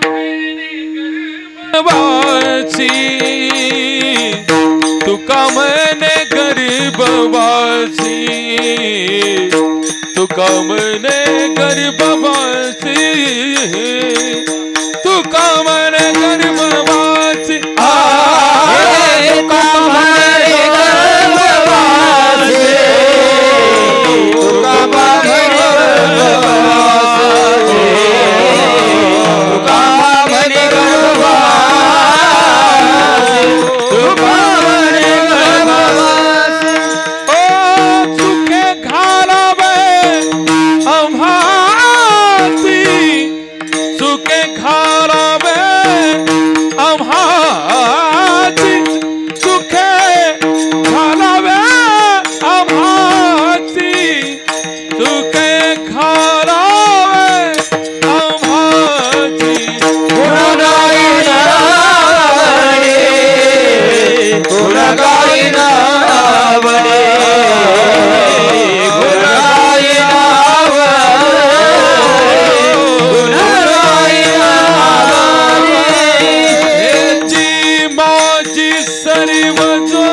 सुके घालावी आम्हासी. खऱ्या अर्थानं मग गर्भवासा दुःखही त्यासमोर काहीच नाही. म्हणून नामाच्या बळावरती कलियुगामध्ये खऱ्या अर्थानं भगवान परमात्म्याला साथ घातली तर उद्या काल्याच्या रूपानं भगवान परमात्मा या ठिकाणी आल्याशिवाय राहणार नाही. फक्त जात असताना अवघ्या 2 मिनिटांमध्ये आज प्रापंचिक जीवासाठी मात्र फक्त 5 मागण्या मी तुमच्याकडे मागणार आहे. आणि या गंगापूजन विधीच्या निमित्तानं आज बसलेल्या सगळ्या ग्रामस्थांकडं महिला मंडळ 5 मागण्या तुमच्याकडं आहेत आणि 5 मागण्या पुरुष मंडळी तुमच्याकडं आहे. पण पहिल्यांदा वाक्य नीट ऐका. मी मागणी तुमच्याकडे जी मागतो आहे ती भावाच्या नात्यानं मागतो आहे आणि ही 5 वचनं या भावाला द्यावीत ही अपेक्षा आहे. फक्त लक्षात ठेवा, हे वचन तुम्ही मला देणार नाही, हे वचन तुम्ही साक्षात भगवान परमात्म्याला देणार आहात. म्हणून जर मान्य असेल, मी वचन सांगितल्यानंतर जर शेवटच्या श्वासापर्यंत म्हणजे मरेपर्यंत ते पाळणारच असाल तर वचन ऐकल्यानंतर तुम्ही टाळी वाजवायची. तुम्ही टाळी वाजवली याचा अर्थ भोलेनाथांना दिलेलं ते वचन आहे जे तुम्ही मरेपर्यंत पाळणार आहात. पण जर तुम्ही ते वचन पाळू शकत नसाल असं तुम्हाला वाटत असेल तर टाळी वाजवायची नाही. तुमच्या कुठलीही जबरदस्ती नाही. पहिल्यांदा महिला मंडळ मागू, तुम्ही हा म्हणलेत तर मागणार. पहिलं वचन बसलेल्या सगळ्या सासूबाईंकडून, आजपासून मी माझ्या घरात माझ्या सुनेला माझ्या जन्मदात्या मुलीचाच दर्जा देईल. आपापलं भविष्य बघून घ्या, टाळ्यांचं स्पीड जरा कमीच झालं. दुसरं वचन, वचन कुणाला देताय? भोलेनाथांना. दुसरं वचन बसलेल्या सगळ्या सुनबाईंकडून, आजपासून मी माझ्या सासऱ्यांना माझ्या आईवडिलांचाच दर्जा देईल. माग जरा अवघडच दिसतंय. तिसरं वचन, आजपासून मी माझ्या नवऱ्याच्या त्याच्या भावाच्या नात्यात, मी माझ्या नवऱ्याच्या त्याच्या बहिणीच्या नात्यात कधीही मिठाचा खडा बनणार नाही. तुमचा अवघडच आहे.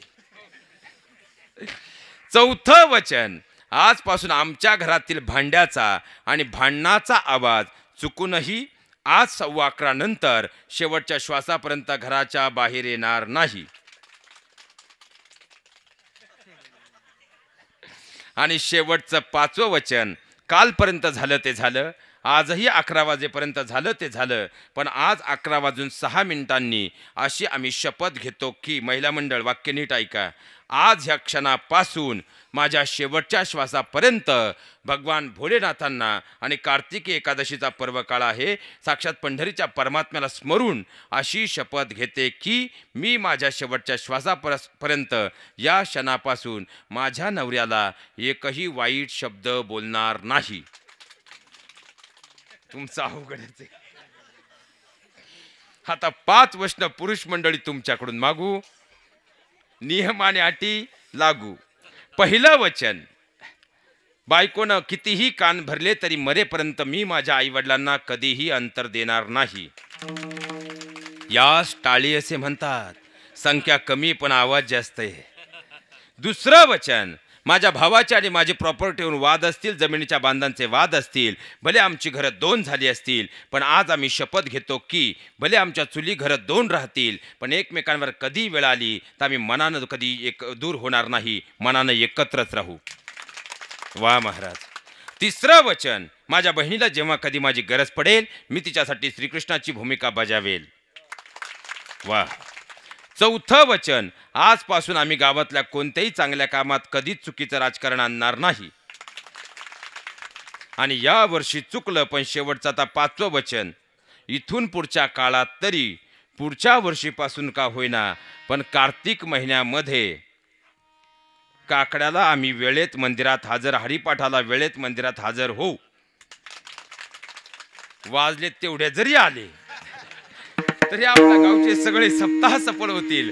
झालेली सेवा भगवान परमात्मा चरणावरती अर्पण करत असताना बोलण्याच्या ओघात जर एखादा चुकीचा शब्द गेला असेल तर मुलगा या नात्याने मला माफ करा.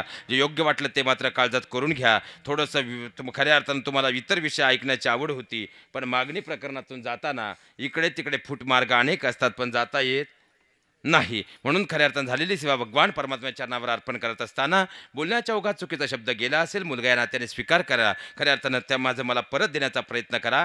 ते पुन्हा खऱ्या अर्थानं त्यावर अभ्यास करून बोलण्याचा प्रयत्न करेल. योग्य वाटलं ते काळजात करून घ्या एवढी अपेक्षा व्यक्त करतो. खऱ्या अर्थानं आपल्या सर्वांच्या चरणावर मोठ्या माणसांचा खरंच आज मोठेपणा पहा.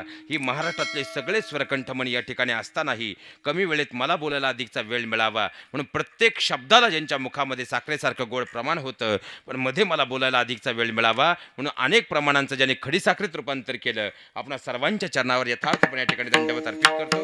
आदरणीय खऱ्या अर्थानं आपल्याही चरणावर महाराज या ठिकाणी दंडवत अर्पित करतो. आपणा सर्वांच्या चरणावर या ठिकाणी दंडवत अर्पित करत असताना समोर बसलेल्या सगळ्या ज्येष्ठतम आदरणीय आपणा सर्वांच्या चरणावरती या ठिकाणी दंडवत अर्पित करतो. दादा आपलेही मनपूर्वक खूप खूप ऋण व्यक्त करतो आणि खऱ्या अर्थानं जर कोणाचा नामूल्यक राहिला असेल त्यांच्या चरणावर यथार्थ दंडवत अर्पित करतो आणि खऱ्या अर्थानं दोनही कुटुंबाच्या ठिकाणी मनपूर्वक ऋण व्यक्त करतो आणि माझ्या वाणीला पूर्ण विराम देतो. ज्ञानेश्वर